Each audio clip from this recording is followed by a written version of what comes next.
Vinod Mathew Wilson Aam Aadmi party നേതാവും ഒപ്പം Shabu Prasad BJP സഹയാത്രികരും ചേരുന്നു. ശ്രീ ഷാബു പ്രസാദ്, ഇപ്പോൾ ഈ കാര്യങ്ങളൊക്കെ ഞങ്ങൾ ചെയ്യുന്നു, ഈ പ്രക്ഷോഭം കടുക്കുമ്പോൾ ആ നിലയ്ക്കുള്ള ഒരു പൊടിക്കൈ പ്രയോഗമാണോ കേന്ദ്ര സർക്കാരിൻ്റെ ഭാഗത്തു നിന്നും ഉണ്ടാകുന്നത്? അതിൽ ആത്മാർത്ഥതയോടുകൂടിയുള്ള സമീപനം ഉണ്ടാകുന്നു എന്നാണോ കരുതേണ്ടത്?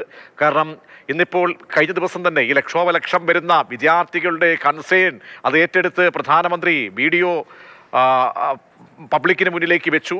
അതിനുശേഷം ഇന്നിപ്പോൾ എന്താണ് ഒരു പുതിയൊരു ബില്ലിന് വേണ്ടിയുള്ള ശ്രമം വരുന്നു, ചർച്ച വരുന്നുണ്ട്. ചർച്ചയ്ക്ക് അനുഭാവപൂർവമായ ഒരു സമീപനമാണോ കേന്ദ്ര സർക്കാരിൻ്റെ ഭാഗത്തു നിന്നും ഉണ്ടാകുന്നത് ശ്രീ ഷാബു പ്രസാദ്? അല്ല, ഇവർ ഉയർത്തുന്ന പ്രശ്നങ്ങൾ ഇതിൻ്റെ അകത്ത് ജെനുവിനായിട്ടുള്ള ചില കാര്യങ്ങളുണ്ട്. കാര്യം നമ്മുടെ പരീക്ഷാ സമ്പ്രദായം ഇതിൻ്റെ അകത്ത് കോമ്പറ്റേറ്റീവ് എക്സാമിനേഷൻ്റെ ആ ഒരു സിസ്റ്റത്തിൻ്റെ അകത്ത് സമഗ്രമായ ഒരു അഴിച്ചുപണി ആവശ്യമാണ്. അതിൻ്റെ അകത്ത് ഒരുപാട് പഴുതുകളുണ്ട്, അത് കറക്റ്റ് ചെയ്യണം എന്നുള്ള കാര്യത്തിൽ അതുപോലെ കുറ്റക്കാരെ ശിക്ഷിക്കുക, ഇങ്ങനെയുള്ള ഒരുപാട് കാര്യങ്ങൾ ആ ഉയർത്തുന്ന ഇഷ്യൂസ് ജെനുവിൻ തന്നെയാണ്, സംശയമൊന്നുമില്ലാത്ത കാര്യമാണത്. അതിനെ കേന്ദ്ര സർക്കാർ വളരെ അതേ ഗൗരവത്തോടു കൂടി തന്നെ, അതിനേക്കാൾ ഗൗരവത്തോടു കൂടി തന്നെ അഡ്രസ്സ് ചെയ്തിട്ടുണ്ട്, ഇപ്പോൾ ചെയ്യുകയും ചെയ്യുന്നുണ്ട്. എന്താണ് അന്ന് നീറ്റ് പരീക്ഷയുടെ ക്വസ്റ്റ്യൻ പേപ്പർ ചോർന്നു. ആ ചോർന്ന വിവരം ചോർന്ന ഉടനെ തന്നെ കേന്ദ്ര ഗവൺമെൻറ് അത് അഡ്മിറ്റ് ചെയ്തു, പരീക്ഷ ക്യാൻസൽ ചെയ്തു. വീണ്ടും പരമാവധി ഫുൾ പ്രൂഫോടുകൂടി പരീക്ഷ നടത്തി. പരീക്ഷയുടെ റിസൾട്ട് വന്നു. കുട്ടികൾ ഇപ്പോൾ അലൊക്കേഷന് വേണ്ടി അതിന് കൗൺസിലിങ്ങിന് വേണ്ടിയിട്ട് കാത്തിരിക്കുകയാണ്. അങ്ങനെ ആ സംഭവം ആ പരീക്ഷയുമായി ബന്ധപ്പെട്ടുണ്ടായ കാര്യങ്ങൾ സോൾവ് ചെയ്തു. ഇനിയും അത് മാത്രമാണോ? അത് ഏത് തലത്തിലാണ്? ജാർഖണ്ഡിലും മഹാരാഷ്ട്രയിലുമാണ് ക്വസ്റ്റ്യൻ ചോർന്നത്. ജാർഖണ്ഡിൽ ശരിക്ക് ആ തലത്തിൽ നടന്ന, സംസ്ഥാന തലത്തിൽ നടന്ന, ഉദ്യോഗസ്ഥ തലത്തിൽ നടന്ന ഒരു പക്കാ കുറ്റകൃത്യമാണത്. അതുമായിട്ട് ബന്ധപ്പെട്ടവരെ മുഴുവനും അറസ്റ്റ് ചെയ്തു. CBI അന്വേഷണം അനൗൺസ് ചെയ്തു. അവരൊക്കെ ഇപ്പോൾ ജയിലിലാണ്. അതും കൂടാതെയാണ് ഇനിയിപ്പോൾ ആ നിയമങ്ങൾ കൂടുതൽ കർശനമാക്കിക്കൊണ്ട് പുതിയ ബില്ല് വരാൻ പോകുന്നു. അടുത്ത വർഷം മുതൽ സിസ്റ്റം കൂടുതൽ ബലപ്പെടുത്തുകയാണ്. അതായത് പൂർണ്ണമായും പേപ്പർലെസ്സായി, ചോർച്ച ഒരു തരത്തിലും അനുവദിക്കാത്ത രീതിയിൽ ഡബിൾ എൻക്രിപ്റ്റഡ് ആയിട്ടുള്ള കമ്പ്യൂട്ടറൈസ്ഡ് പരീക്ഷയാണ് അടുത്ത വർഷം വരാൻ പോകുന്നത്. അതായത് സിസ്റ്റം ടോട്ടലി അഴിച്ചു പണിയുകയാണത്. NDA സിസ്റ്റം കൂടുതൽ ശക്തമായിട്ട് തന്നെ അഴിച്ചു പണിയുകയാണ്. ഇതൊക്കെയാണ് ഒരു സർക്കാരിന് ചെയ്യാൻ കഴിയുന്നത്, ചെയ്യേണ്ടത്, ചെയ്തുകൊണ്ടിരിക്കുന്നത്. പിന്നെ ഉത്തരവാദിത്തപ്പെട്ടൊരു മന്ത്രിയെ എന്തുകൊണ്ടൊരു വകുപ്പിലേക്ക്, മറ്റൊരു വകുപ്പിലേക്ക് മാറ്റിയെങ്കിലും ചെയ്തുകൂടാ? എന്തുകൊണ്ട്? അതെന്താണ് ഒരു അഭിമാന പ്രശ്നമായി ഇങ്ങനെ കാണുന്നത്? അത് അഭിമാന പ്രശ്നമല്ല. അത് ഞാൻ പറഞ്ഞല്ലോ, അത് തീർച്ചയായിട്ടും മന്ത്രിയുടെ രാജിയൊക്കെ ഇവർക്ക് ആവശ്യപ്പെടാനുള്ള, ആർക്കും തീർച്ചയായിട്ടും ഇങ്ങനൊരു സംഭവം നടക്കുന്ന സമയത്ത്, ഇങ്ങനെ ഒരു വലിയ സംഭവം നടക്കുമ്പോൾ അതുമായിട്ട് ബന്ധപ്പെട്ട മന്ത്രിയെ വേണമെങ്കിൽ പ്രധാനമന്ത്രി തന്നെ രാജിവെക്കണം എന്ന് ആവശ്യപ്പെടാനുള്ള അവകാശമൊക്കെ ഉണ്ട്. അതിൻ്റെ അകത്തൊന്നും ഈ രാജ്യം അതിനുള്ള അവകാശമൊക്കെ എല്ലാവർക്കും നൽകുന്നുണ്ട്. പിന്നെ ഇതിപ്പോൾ ഒരു മന്ത്രിയെ രാജ്യം മാറ്റിയത് കൊണ്ട് മാത്രം തീരുന്ന പ്രശ്നമല്ലല്ലോ ഇത്. ഈ പ്രശ്നം എന്ന് പറഞ്ഞു കഴിഞ്ഞാൽ സിസ്റ്റം അടിമുടി അഴിച്ചു പണിയുക, ഇങ്ങനത്തെ കാര്യങ്ങൾ ആവർത്തിക്കാതിരിക്കുക, അതിന് സംഭവിക്കാതിരിക്കാൻ നോക്കുക. ഇതൊക്കെയാണ് സർക്കാർ ഇതിൻ്റെ അകത്ത് ഏറ്റവും പ്രധാനപ്പെട്ട, ഇതിൻ്റെ അകത്ത് സുപ്രധാനമായ കാര്യങ്ങൾ. പാർലമെന്റ് ഇരുസഭകളും സമർപ്പിക്കുന്ന പ്രതിപക്ഷത്തിന്റെ ഉദ്ദേശശുദ്ധിയിൽ സംശയം രേഖപ്പെടുത്തേണ്ടി വരുമോ? അല്ല, പാർലമെന്റ് സ്തംഭിപ്പിക്കുക, പാർലമെന്റ് ബഹളം ഉണ്ടാക്കുക എന്നുള്ളതൊക്കെ പ്രതിപക്ഷം ചെയ്യുന്ന കാര്യങ്ങളാണ്, എല്ലാ കാലത്തും ചെയ്തിട്ടുള്ള കാര്യങ്ങളാണത്. സർക്കാരിനെതിരെ വിമർശിക്കാനും സർക്കാരിനെതിരെ ശബ്ദമുയർത്താനും കിട്ടുന്ന അവസരങ്ങൾ അവരവരുടേതായ രീതിയിൽ മാക്സിമം ഭംഗിയായി ഉപയോഗിക്കുക എന്നുള്ളത് പ്രതിപക്ഷം ചെയ്തിട്ടുള്ള കാര്യം. അത് BJP പ്രതിപക്ഷത്തായിരുന്ന സമയത്തും അങ്ങനെയൊക്കെ ചെയ്തിട്ടുണ്ട്. ഏതൊരു സംസ്ഥാനത്തും അങ്ങനെയൊക്കെ ചെയ്തിട്ടുണ്ട്. ജനാധിപത്യത്തിൻ്റെ പാർലമെന്ററി ജനാധിപത്യത്തിൻ്റെ ഭാഗമാണത്. അതിനെയൊക്കെ അതിൻ്റെതായ രീതിയിൽ തന്നെ നമ്മൾ കാണണം. അതിൻ്റെ അകത്ത് അല്ല, ഇനിയിപ്പോൾ അതിൻ്റെ അകത്ത് അർത്ഥവും അർത്ഥശൂന്യതയും ഒക്കെ പാർലമെന്റിൽ ചർച്ച നടത്തിയാണ് തെളിയിക്കേണ്ടത്. അപ്പോൾ അതിന് ബഹളം ഉണ്ടാക്കുന്നതൊക്കെ ശരി, പാർലമെന്റ് നടപടികൾ തടസ്സപ്പെടുത്തുക, ഇതൊക്കെ ഇതിൻ്റെ ഭാഗം തന്നെയാണ്. ഞാൻ അതിനെയൊക്കെ അംഗീകരിക്കുന്നു. അതോടൊപ്പം തന്നെ രാജ്യം നേരിടുന്ന, ഇപ്പോൾ ഉയർന്നിരിക്കുന്ന ചോദ്യങ്ങളിൽ കൃത്യമായ രീതിയിൽ ജനപ്രതിനിധികൾ ആ ഉത്തരവാദിത്വത്തോടു കൂടി ചർച്ച ചെയ്യുകയും അത് ജനങ്ങളുടെ മുമ്പിൽ എത്തുകയും ചെയ്യുക എന്നുള്ള ഒരു പ്രക്രിയ കൂടി നടക്കണം. അതിന് പ്രതിപക്ഷം തയ്യാറാതിരിക്കാൻ പറ്റില്ല. ഇപ്പോൾ അവരുടെ ആ ഒരു ഇഷ്യൂസ്, പ്രശ്നങ്ങൾ റൈസ് ചെയ്തതിന് ശേഷമെങ്കിലും എന്തായാലും കാര്യം പാർലമെന്റിൽ ബില്ല് വരാൻ പോവുകയാണ്. ആ ബില്ലിന്റെ മുകളിൽ ചർച്ച നടക്കും. അപ്പോൾ അവർക്ക് വിട്ടുകൊടുത്തുകൊണ്ട് ഒരു തരത്തിലും ഒരു നീക്കത്തിനും തയ്യാറാകുന്നില്ല അത് ആവർത്തിക്കുകയാണല്ലേ? ഇത് ഒരു കാര്യമുണ്ട്. ഒരു വലിയ സിസ്റ്റത്തിൽ സംസ്ഥാന തലത്തിൽ നടന്ന, താഴ്ന്ന തലത്തിൽ നടന്ന ഒരു കുറ്റകൃത്യമാണിത്. അതായത് ഇപ്പൊ ജാർഖണ്ഡിൽ എവിടെയാണ് നടന്നത്? അതിന്റെ സ്ട്രോങ് റൂമിലാണ് നടന്നത്. ഇവിടെ മഹാരാഷ്ട്രയിൽ എങ്ങനെയാണ് നടന്നത്? ക്വസ്റ്റ്യൻ പേപ്പർ പ്രാദേശിക ഭാഷയിലേക്ക് ട്രാൻസ്ലേറ്റ് ചെയ്യുന്ന ആ ഘട്ടത്തിലെ കുൽക്കർണി എന്ന് പറയുന്ന ഒരു ട്രാൻസ്ലേറ്റർ, അയാൾക്ക് അവിടെ കോച്ചിങ് സെന്ററും കാര്യങ്ങളും ഒക്കെ ഉണ്ട്. ആ തലത്തിലാണ് നടന്നത്. അല്ലാതെ ഇത് വിൽസൺ നോക്കൂ, ഒരു സർക്കാരിനെ സംബന്ധിച്ച് ചെയ്യാൻ കഴിയുന്നതിന്റെ പരമാവധി ചെയ്യുന്നു. അവിടെ എന്താണ് ഈ സംഭവത്തിലുള്ള പ്രതികളെ അറസ്റ്റ് ചെയ്ത് ജയിലിലാക്കുന്നു, ഇതിലൊരു അന്വേഷണം ഏർപ്പെടുത്തുന്നു, പിന്നെ റീടെസ്റ്റ് പരമാവധി വേഗത്തിൽ ബുദ്ധിമുട്ടാതെ കുട്ടികളെ ബുദ്ധിമുട്ടിക്കാതെ നടപടിയിലേക്ക് പോകുന്നു. പിന്നീട് എന്താണ്, ഇതിപ്പോൾ ഫാസ്റ്റ് ട്രാക്ക് കോടതി രൂപീകരിക്കുമെന്ന് പ്രധാനമന്ത്രി നേരിട്ട് വന്ന് അറിയിക്കുന്നുണ്ട്. മാത്രമല്ല ഈ ഒരു പ്രബലമായിട്ടുള്ള, കാമ്പുള്ള, കരുത്തുള്ള, ദൃഢമായിട്ടുള്ള ഒരു ബില്ല് പാസ്സാക്കിയാണ് ഇത് ഇത്തരത്തിലുള്ള സംഭവങ്ങൾ ആവർത്തിക്കാതിരിക്കാനും, ആവർത്തിച്ചു കഴിഞ്ഞാൽ ശിക്ഷ സംബന്ധിച്ചുള്ള കാര്യങ്ങൾ, കടുത്ത ശിക്ഷ ഉറപ്പ് നൽകുന്ന ഒരു വ്യവസ്ഥ അത് വയ്ക്കാൻ വേണ്ടി ഉള്ള അടിയന്തരമായിട്ടുള്ള മന്ത്രിസഭാ യോഗങ്ങൾ അടക്കം വിളിച്ചു ചേർക്കുന്നു. അപ്പോൾ ഇതിനപ്പുറത്തേക്ക് സർക്കാരിന് എന്ത് ചെയ്യാൻ കഴിയും? പിന്നെ എന്താണ് ഈ പ്രതിപക്ഷം ഇങ്ങനെ പാർലമെന്റിൽ ഇരു സഭകളെ സ്തംഭിച്ച് ഭരണപക്ഷത്തെ കേൾക്കാതെ മുന്നോട്ട് പോകുന്ന ഒരു ചോദ്യമാണ് BJP ഉയർത്തുന്നത്. തീർച്ചയായിട്ടും ശ്രീ പ്രജീഷ്, എനിക്ക് തൊട്ടു മുമ്പ് സംസാരിച്ച ശ്രീ ഷാബു പ്രസാദ് പറഞ്ഞ കാര്യങ്ങൾ അദ്ദേഹത്തിന്റെ വാക്കുകൾ അങ്ങ് ചോദ്യമായി ചോദിക്കണം. അപ്പൊ രണ്ടിനും അഭിപ്രായമുണ്ട്. കാര്യം ഷാബു പ്രസാദ് പറഞ്ഞത് ഇതൊരു സ്വാഭാവികമായി ചെയ്യാവുന്ന എല്ലാ കാര്യങ്ങളും ചെയ്തു എന്ന് പറഞ്ഞു. ഇവിടെ സ്വാഭാവികമായി ചെയ്യേണ്ട കാര്യങ്ങളൊന്നുമില്ല, അസ്വാഭാവികമായി ചെയ്യണം. അതാണ് ആ വാക്ക്. സ്വാഭാവികമായിട്ട് ആർക്കും ചെയ്യാവുന്ന കാര്യങ്ങളല്ല ഇത് മുഴുവൻ.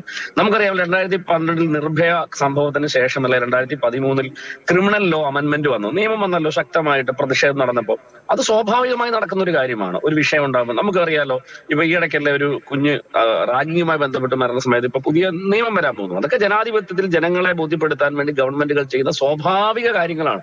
സ്വാഭാവികത വേണ്ട, അസ്വാഭാവികമായ കാര്യങ്ങൾ നടക്കണം, നാച്ചുറൽ കോഴ്സിലല്ലാത്ത കാര്യങ്ങൾ നടക്കണം. അതാണ് ജനാധിപത്യത്തിൽ പ്രതിപക്ഷം മുമ്പോട്ട് വെക്കുന്ന ഡിമാൻഡ്. പിന്നെ അത് മാത്രമല്ല, അദ്ദേഹം പറഞ്ഞൊരു കാര്യമുണ്ട്, സംസ്ഥാന തലത്തിൽ നടന്ന കുറ്റകൃത്യമാണെന്ന്. ഇപ്പൊ ഞാനൊരു ഉപമ പറഞ്ഞാൽ, ഇപ്പൊ നമുക്കൊരു ബാങ്ക് മോഷണം നടക്കുന്നു. ഈ ബാങ്ക് മോഷണം നടക്കുമ്പോൾ മോഷ്ടിച്ച വ്യക്തി ക്രിമിനൽ നടപടികൾക്ക് നേരിടണം. അദ്ദേഹം ക്രിമിനൽ ഒഫൻസിൽ പ്രതിയാവും, ജയിലിൽ പോകും. അതവിടെ നടന്നിട്ടുണ്ടോ? ഇല്ലെന്ന് ഞാൻ പറഞ്ഞിട്ടില്ലല്ലോ.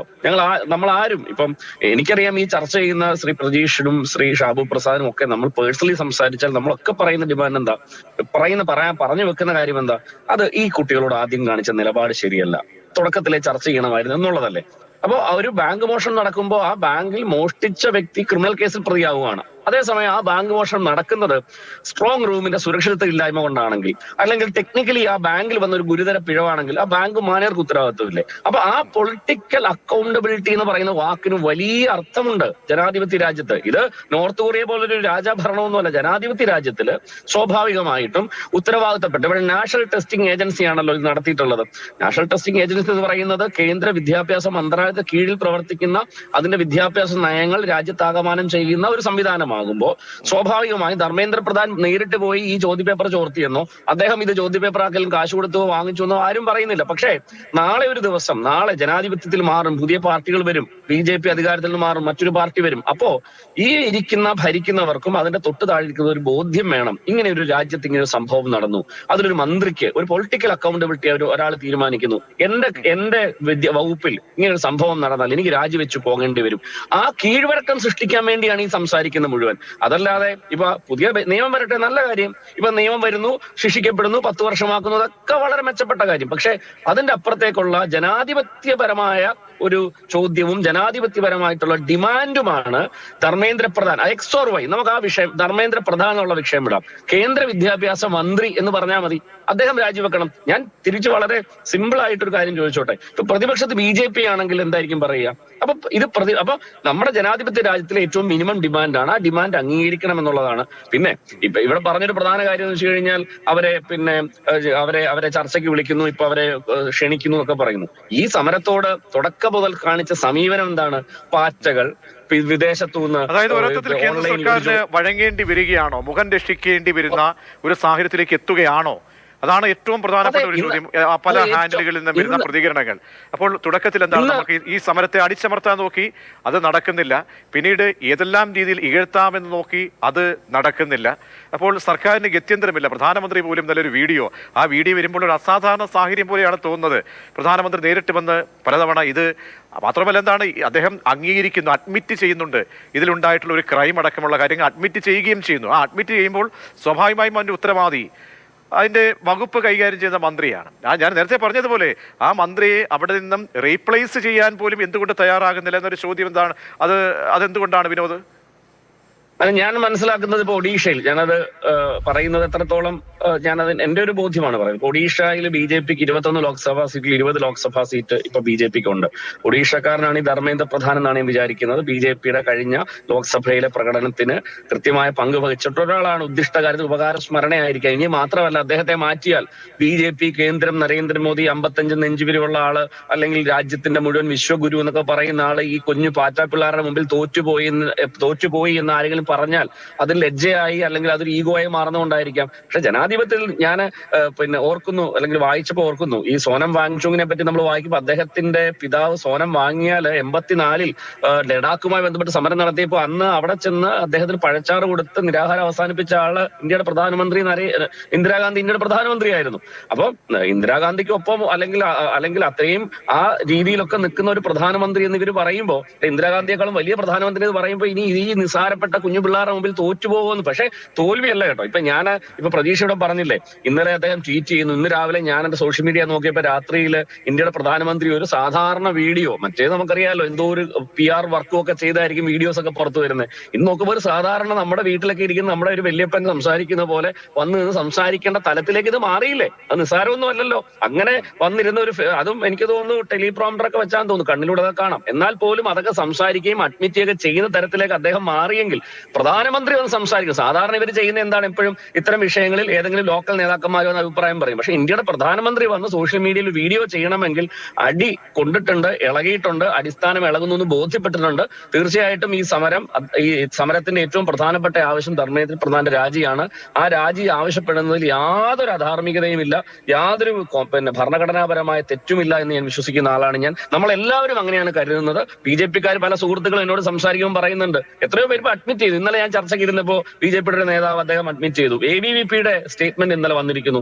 ഇന്ത്യയിലെ മുഴുവൻ അല്ലെങ്കിൽ കലാകാരന്മാരും അല്ലെങ്കിൽ ഇവരെ നമുക്കറിയാം നോട്ട് നിരോധനത്തിൽ പോലും സഹായിക്കുകയും സപ്പോർട്ട് ചെയ്യുകയും ചെയ്തവരടക്കം ഈ വിഷയത്തിൽ കുട്ടികളെ സച്ചിൻ ടെണ്ടുൽക്കർ വന്ന് സംസാരിക്കുന്നു. അപ്പൊ എല്ലാവരും വിഷയം സംസാരിക്കുമ്പോൾ BJPക്ക് അത് കണ്ടില്ല നയിക്കാൻ സാധിക്കും. ശ്രീ ഷാബു പ്രസാദ്, ഇപ്പോൾ നോക്കൂ, പുതിയ വിവരം ഈ ദിവസം ഉണ്ടാകുന്നത്, അവിടെ സമരക്കാർക്ക് നേരെ പെല്ലറ്റ് ഗൺ ഉപയോഗിച്ചു എന്ന ആരോപണം ബലപ്പെടുന്ന രീതിയിൽ അതിൻ്റെ രേഖകളൊക്കെ പുറത്തേക്ക് വരികയാണ്, സയന്റിഫിക് എവിഡൻസ് പുറത്തേക്ക് വരികയാണ്. അപ്പോൾ എല്ലാ അർത്ഥത്തിലും ഒരു സമരത്തെ അടിച്ചമർത്താൻ കച്ചമുറുക്കി ഇറങ്ങി, അത് ഫലം കണ്ടില്ല.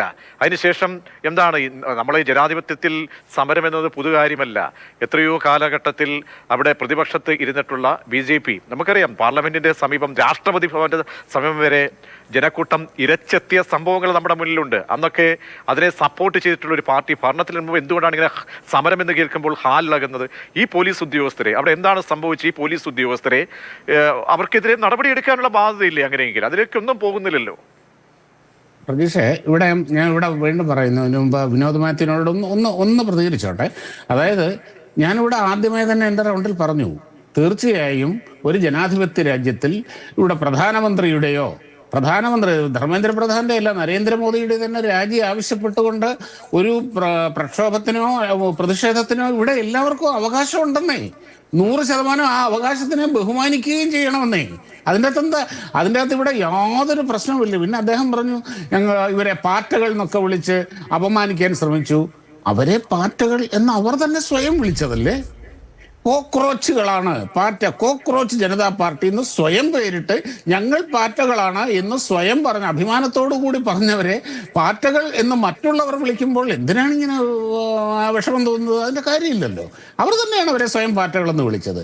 പിന്നെ ഈ 4-5 ദിവസം മുമ്പ് വരെ ഈ സമരത്തിനോട് അല്ലെങ്കിൽ ഏതെങ്കിലും രീതിയിൽ എന്തെങ്കിലും ആക്ഷൻ ഉണ്ടായോ?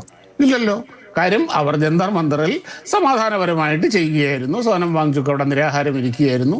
അവിടെ യാതൊരു പ്രശ്നവുമില്ല. ജനാധിപത്യപരമായ സമാധാനപൂർണമായ സമരമായിരുന്നു അത്.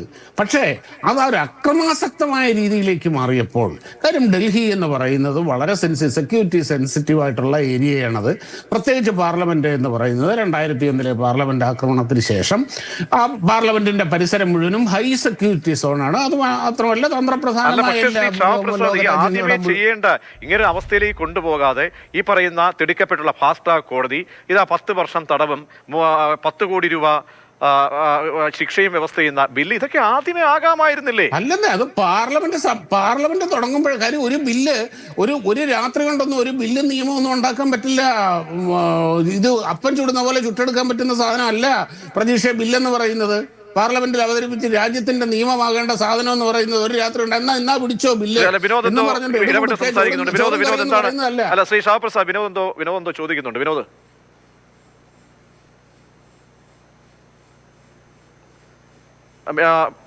ഓഡിയോ മ്യൂട്ടാണ്. വിനോദ് ഓഡിയോ മ്യൂട്ടാണ്. മ്യൂട്ട് മാറ്റണേ. തീർച്ചയായിട്ടും. അല്ല, ഞാൻ മാതൃഭൂമിയുടെ വേദിയിൽ അത് പറയാനുള്ള ഒരു അവസരം പിന്നീട് കിട്ടിയില്ലെങ്കിലോ എന്ന് വിചാരിച്ചാണ്. അക്രമാസമരം ആകരുതെന്ന് പറയുമ്പോൾ നമുക്ക് ചരിത്രം കൂടെ ഒന്ന് പരിശോധിക്കണമല്ലോ ഷാബു സാർ. ഇപ്പം നമുക്കറിയാം, അയോധ്യ വിഷയവുമായി ബന്ധപ്പെട്ട് ഇന്ത്യയിൽ എത്ര പേർ കൊല്ലപ്പെട്ടു, എത്ര പേർ മരണപ്പെട്ടു. രാമ ജന്മഭൂമിയുമായി പ്രസ്ഥാനവുമായി ബന്ധപ്പെട്ട് എത്ര പേരുടെ മരണം നടന്നു, വെടിവെപ്പുകൾ നടന്നു. അപ്പൊ അന്നൊക്കെ BJPയുടെ നേതാക്കന്മാർ LK അദ്വാനി അടക്കം, ഞാൻ ഇന്നലെ പരിശോധിച്ചപ്പോൾ അദ്ദേഹം ആ സമരത്തെയും ആ മരണത്തെയും ആ വിപ്ലവത്തെയും ആ പ്രതിഷേധത്തെയൊക്കെ പറഞ്ഞത് ദേശീയ ബോധത്തിന് ഉണർവെന്നാണ്. നമുക്കറിയാം, മണ്ഡൽ കമ്മീഷനുമായി ബന്ധപ്പെട്ട് അന്ന് BJP യുവാക്കളെ മുഴുവൻ ഇറക്കി വിട്ട് അതിനെതിരെ സമരം ചെയ്തതാണ്. അപ്പം നിങ്ങൾ BJP ഒരു സമരം ചെയ്യുമ്പോൾ ആ സമരത്തിന്റെ പുറത്ത് അക്രമം ഉണ്ടാകുമ്പോൾ അതൊരു സ്വാഭാവിക, നമുക്കറിയാം. ഇനി അതുപോട്ടെ, ഗുജറാത്ത് വംശഹത്യയുമായി ബന്ധപ്പെട്ട് എന്താ പറഞ്ഞത്? സ്വാഭാവിക പ്രതികരണം എന്നാ പറഞ്ഞത്. അപ്പൊ ഇന്ത്യയിൽ അത്തരത്തിലുള്ള അക്രമം ഒന്നും ഈ പിള്ളേർ കാണിച്ചില്ല. അവരാരെയും ഗർഭത്തി ശൂലം കുത്തി ഗർഭസ്ഥ ശിവനെ പുറത്തെടുത്തിട്ടില്ല. അവരാരെയും വീട് കയറി കത്തിച്ചിട്ടില്ല. അവരാരും റോഡിലിട്ട് ആരെയും ബലാത്സംഗം ചെയ്ത് കൊന്നിട്ടില്ല. ശരി, ഓക്കെ, ഞാൻ അതിന് മറുപടി പറയാം. അദ്ദേഹം ഇവിടുന്ന് എവിടോട്ടൊക്കെ പോയി എന്നുള്ളത് എനിക്കറിയില്ല. ഞാൻ പറയാം. അല്ല, ഞാനും പോകും. അതുകൊണ്ടാണ് ഞാൻ പറഞ്ഞത്. എനിക്ക് പ്ലീസ് ഇനി നിർത്തൂ. ഇനി ഞാൻ താങ്കൾ പറഞ്ഞത് കേട്ടു, എനിക്കത് മനസ്സിലായി. താങ്കൾ പറഞ്ഞതെല്ലാം ശരിയാണ്. അതായത് സമരത്തിന്റെ ഭാഗമായി നിയമലംഘനങ്ങൾ ഉണ്ടാകും. ചിലപ്പോൾ അത് അക്രമത്തിലേക്ക് പോകും. ആ അക്രമത്തിലേക്ക് പോകുമ്പോൾ സ്വാഭാവികമായിട്ട് പോലീസ് ആക്ഷനും ഉണ്ടാകും. തിരിച്ചു മറിച്ചൊക്കെ ഇതൊക്കെ BJP ചെയ്തിട്ടുണ്ട്. BJP ഇവിടെ നമുക്കറിയാം, കേരളത്തിൽ നടക്കുന്ന സമരങ്ങൾ കണ്ടിട്ടുണ്ട്, പോലീസ് ആക്ഷൻ കണ്ടിട്ടുണ്ട്, ജലപീരങ്കി കണ്ടിട്ടുണ്ട്, അടിച്ച് തലപൊളിക്കുന്നത് കണ്ടിട്ടുണ്ട്. അതായത് ഒരു സമരം നടത്തുമ്പോൾ അതിൻ്റെ അകത്ത് കൂടുതൽ ജനശ്രദ്ധ കിട്ടാനും അതിലേക്ക് കൂടുതൽ റീച്ച് ഉണ്ടാക്കാനും വേണ്ടിയിട്ട് എല്ലാ പാർട്ടികളും പോലീസിനെ കൊണ്ട് തല്ല് വാങ്ങിക്കാറുണ്ട്. പോലീസിനെ പ്രകോപിപ്പിക്കുക, ബാരിക്കേഡ് ഇളക്കി മറിക്കുക, അതിന്റെ മേളിൽ കൂടെ ചാടുക, കല്ലെറിയുക, അപ്പൊ തിരിച്ചടി കിട്ടുക. അത് അല്ല, ഞാനത് തെറ്റാണെന്നല്ല പറഞ്ഞത്. ഞാനതിനെ തെറ്റാണെന്നല്ല പറഞ്ഞത്. അങ്ങനെ അക്രമാസക്തമായ രീതിയിൽ ആ രീതിയിലേക്ക് ഒരു സമരം വയലന്റ് ആകുമ്പോൾ അത് BJP ആയാലും ശരി, CJP ആയാലും ശരി, AAP ആയാലും ശരി, അവിടെ പോലീസ് ആക്ഷൻ ഉണ്ടാകും. ഒരു കാര്യം ഞാൻ ചോദിച്ചോട്ടെ ശ്രീ ഷാപ്രസാദ്. ഇപ്പോൾ ചർച്ച ഡൽഹിയിൽ ആരംഭിച്ചു കഴിഞ്ഞു.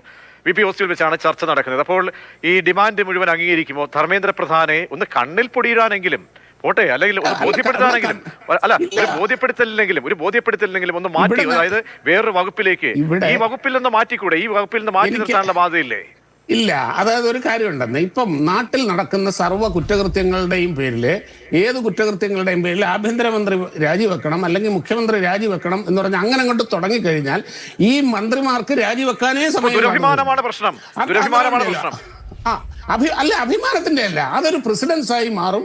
പിന്നെ അതൊരു വലിയ അതെന്താണ് ഇവിടെ വേണ്ടത്? എന്താണ് ഇവിടെ ഒരു അങ്ങനെ എത്രയോ പേര് സ്വയം എത്രയോ നിസ്സാര കാര്യങ്ങൾക്ക് കേവലം പ്രസംഗത്തിന്റെ പേരിൽ പോലും ചെറിയ ഒരു നാക്കുപിഴയുടെ ഒക്കെ പേരിലും ആ സ്ഥാനങ്ങൾ രാജിവെച്ച് എത്രയോ പേര് ചരിത്രത്തിന്റെ ഭാഗമായി നമ്മുടെ നാട്ടിൽ വരെ ഉണ്ട്. ഒന്ന് പറഞ്ഞേ, നമ്മുടെ നാട്ടിലെ കാര്യം ഒന്ന് പറഞ്ഞേ. അല്ല, നമ്മുടെ നാട്ടിൽ തന്നെ എത്രയോ ഉണ്ട്. പഞ്ചാബ് മോഡൽ പ്രസംഗമൊക്കെ നമ്മുടെ മുന്നിലുള്ള, ഞാൻ അങ്ങനെ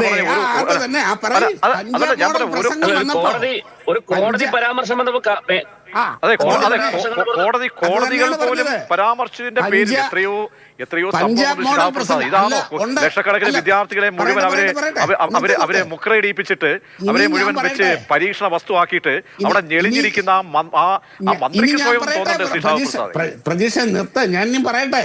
പഞ്ചാബ് മോഡൽ പ്രസംഗം, കോടതി പരാമർശം, അവിടെ കോടതിയുടെ ഇടപെടലും നിയമപരമായ പ്രശ്നങ്ങളും നിയമവിരുദ്ധതയും ഒക്കെ വന്നപ്പോഴാണ് അവർക്ക് രാജിവെക്കേണ്ടി വന്നത്. ഇവിടെ ഒരു കാര്യമുണ്ട്, ഇപ്പൊ സുപ്രീം കോടതി പറയുന്നു, സുപ്രീം കോടതി 22 കുട്ടികളുടെ ആത്മാവിനോടെങ്കിലും ഒന്ന് കരുണ കാണിക്കണം, നീതി കാണിക്കണം. അല്ല, ഈ ധർമ്മേന്ദ്ര പ്രധാന്റെ രാജി കൊണ്ട് ഈ കുട്ടികൾക്ക് മുഴുവൻ നീതി കിട്ടുമെന്നാണോ നിങ്ങൾ പറയുന്നത്? അവര് ഈ ആത്മഹത്യ ചെയ്തവര് തിരിച്ചു വരുവോ? ഇവിടെ വേണ്ട കുട്ടികൾക്ക് നീതി കൊടുക്കേണ്ടത് ഈ സിസ്റ്റം കറക്റ്റ് ചെയ്തുകൊണ്ടാണ്. ഇത് ആവർത്തിക്കാതിരിക്കാനുള്ള നടപടികൾ സ്വീകരിച്ചുകൊണ്ടാണ്. ഒരു സെക്കൻഡ്, താങ്കളുടെ അവസരത്തിൽ പറഞ്ഞാൽ മതി, താങ്കളുടെ അവസരത്തിൽ പറയൂ. അതായത് ഇവിടെ വേണ്ടതെന്ന് ഇനി നമ്മുടെ രാജ്യത്ത്, ഇനിയിപ്പം എനിക്കറിയാം, ഞാനിത് പറഞ്ഞു കഴിഞ്ഞാൽ ഉടനെ പറയും എത്ര നിസ്സാരമായിട്ട് പറയുന്നു എന്ന്. നമ്മുടെ രാജ്യത്ത് ഈ ഓരോ ഇവിടെ SSLC എക്സാമിനേഷൻ നടക്കുമ്പോൾ പോലും വളരെ വേദനാജനകമാണത്. ഒരിക്കലും സംഭവിക്കാൻ പാടില്ലാത്തതാണ്. കുട്ടികൾ ആത്മഹത്യ ചെയ്യുന്നുണ്ട്. അതിൻ്റെ അകത്ത് ഈ കുട്ടികളുടെ മേലിലുള്ള പ്രഷർ വളരെ വലുതാണ്. അതിനുള്ള സൊല്യൂഷനും ഇവിടുത്തെ ഭരണകൂടവും ജനസമൂഹവും മാധ്യമങ്ങളും കണ്ടെത്തേണ്ടതാണ്. ഇപ്പൊ എനിക്കറിയാം ഇപ്പോൾ ആം ആദ്മി പാർട്ടിയുടെ നോക്ക്, 22 കുട്ടികളുടെ ജീവന് ഈ മനുഷ്യൻ പുല്ല് വിലയാണല്ലോ കൊടുത്തിരിക്കുന്നത്, എത്ര നിസ്സാരമായിട്ടാണല്ലോ പറയുന്നതെന്ന് പ്രജീഷും പറയും, ഈ മനുഷ്യൻ ഇദ്ദേഹവും പറയും. അങ്ങനെയല്ല, അത് ഒരിക്കലും സംഭവിക്കാൻ പാടില്ലാത്ത കാര്യങ്ങളാണ് എന്ന് ഇവിടെ സംഭവിച്ചുകൊണ്ടേയിരിക്കുന്നു. ഇത്തവണയും അതവിടെ സംഭവിച്ചിട്ടുണ്ട്. ഈ സിസ്റ്റം സിസ്റ്റത്തിനോടുള്ള പ്രശ്നം ഉണ്ടായിരുന്നുവെങ്കിൽ ഈ 22 ലക്ഷം കുട്ടികൾ വീണ്ടും പരീക്ഷ എഴുതില്ലായിരുന്നു. ആ പരീക്ഷ എഴുതി അവർ വീണ്ടും അത് ക്ലിയർ ചെയ്തു. 11 ലക്ഷം. ഈ വിനോദ് മാത്യു വിൽസൺ നേരത്തെ പറഞ്ഞുവല്ലോ, ശ്രീ ഷാവു പ്രസാദ് വിവരിച്ചത് കേട്ടുവല്ലോ. കാരണം ഒരു പരിക്കേറ്റ് കഴിഞ്ഞാൽ ആ പരിക്ക് ഉണക്കുക, ഇനി ആവർത്തിക്കാതിരിക്കാനുള്ള ശ്രമങ്ങൾ ഉണ്ടാവുക.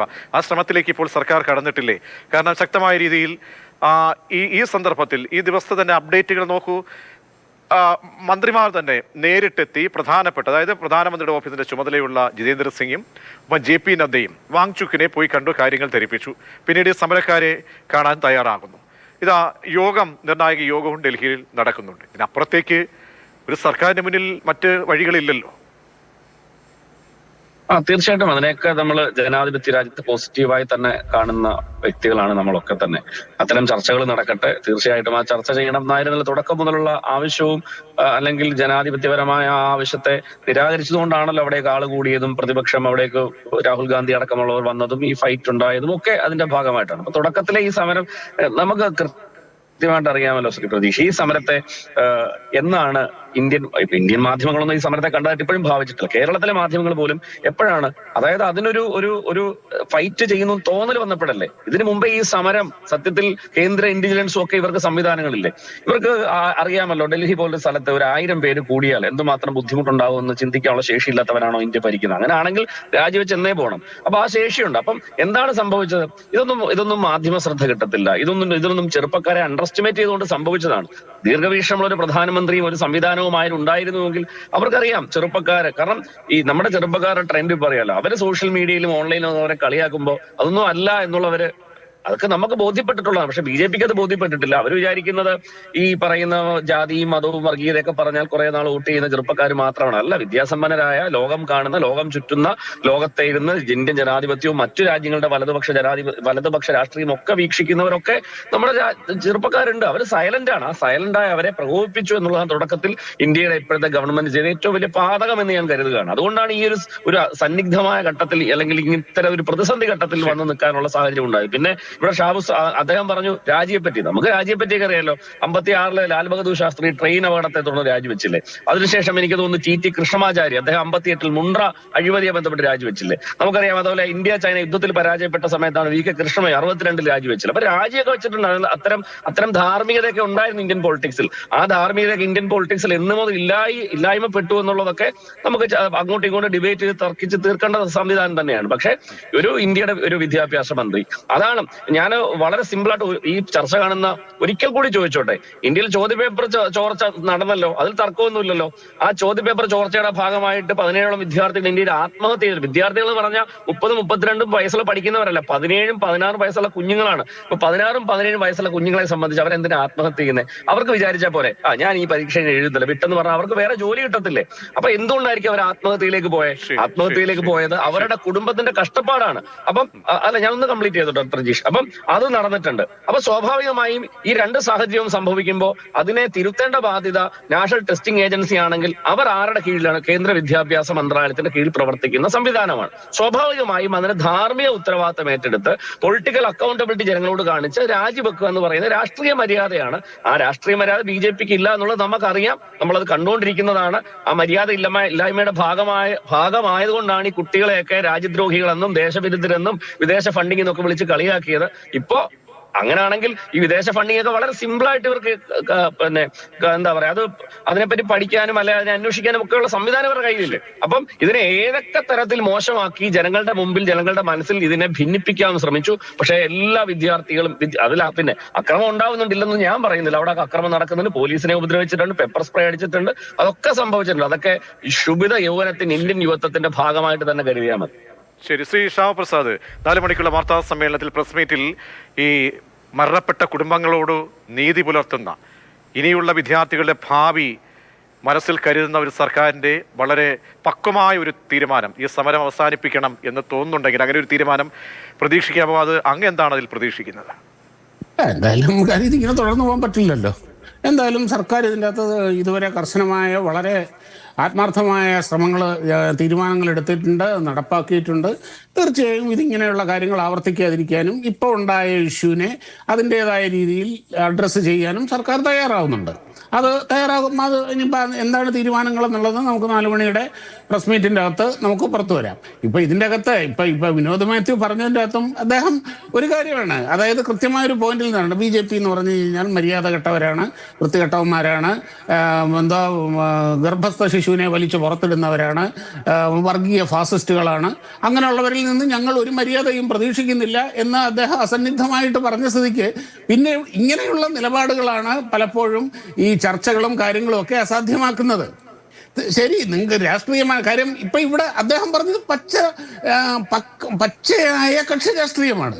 അല്ലാതെ ഇവിടെ ഈ നീറ്റ് പരീക്ഷയുടെയോ അല്ലെങ്കിൽ ഈ രാജ്യത്തെ നമ്മുടെ സിസ്റ്റം നേരിടുന്ന ജെനുവിനായിട്ടുള്ള പ്രശ്നങ്ങളോ അല്ല. അദ്ദേഹം പറഞ്ഞത് പച്ചയായ കക്ഷി രാഷ്ട്രീയ വൈരം തന്നെയാണ് അദ്ദേഹം ഇതിൻ്റെ അകത്തൂടെ പറഞ്ഞിരിക്കുന്നത്. ആ മനോഭാവത്തോടു കൂടി ഒരു സർക്കാരിനെയും അല്ലെങ്കിൽ ഇതിനെ സമീപിക്കുമ്പോൾ അതിനനുസരിച്ചായിരിക്കും മിസ്റ്റർ വിനോദ് മാത്യു പ്രതികരണങ്ങളും ഉണ്ടാവുക. രാഷ്ട്രീയമായി സമീപിക്കുമ്പോൾ അപ്പോൾ രാഷ്ട്രീയ പ്രതികരണങ്ങളും ഉണ്ടാകും. അപ്പോൾ അതിന്റെ പ്രതികരണങ്ങളും രാഷ്ട്രീയമായിരിക്കും. അതിന്റെ പ്രതികരണങ്ങളും രാഷ്ട്രീയം തന്നെയായിരിക്കും. ഇല്ലില്ല, ഒരു സെക്കൻഡിൽ ഞാൻ പറയട്ടെ. ഇല്ലില്ല, അതേപോലെ തന്നെ അദ്ദേഹം പറഞ്ഞു വിദേശ ഫണ്ടിങ് എന്ന്. ഇപ്പൊ ഇതുവരെ ഇവർ നിഷേധിച്ചിട്ടുണ്ടോ? വീഡിയോ പുറത്തു വന്നു. അതായത് ഇവിടെ ഇരിക്കുന്ന, കാനഡയിൽ ഇരിക്കുന്ന പന്നു എന്ന ഭീകര നേതാവ്,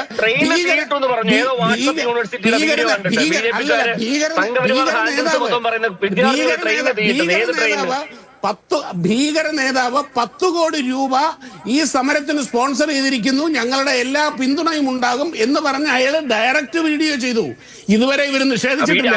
ഇത് ഇന്ത്യയിലെ കാര്യമാണ്, ഇത് ഞങ്ങൾ നോക്കിക്കൊള്ളാം എന്ന് ഇതുവരെ ഈ CJP നേതൃത്വം പറഞ്ഞിട്ടില്ല. ഇങ്ങനെയുള്ള കാര്യങ്ങൾ ഇവിടെ നടക്കുന്നേ.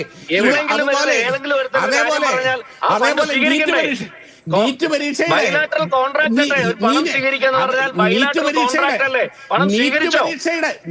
പരീക്ഷയുടെ ഇഷ്യൂവില് എങ്ങനെയാണ് അപ്പൊ ആർട്ടിക്കിൾ 370 വരുന്നത്? നീറ്റ് പരീക്ഷയുടെ ഇഷ്യൂവിൽ ഉമർ ഖാലിദിനെ മോചിപ്പിക്കണം എന്നുള്ള ഇഷ്യൂ എങ്ങനെയാണ്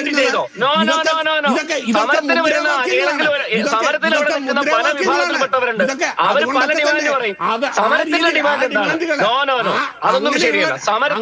ശരിയാണ്.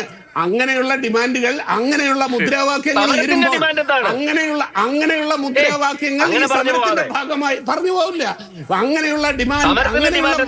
അങ്ങനെയുള്ള സമരത്തിന്റെ ഭാഗമായി ഉയരുമ്പോൾ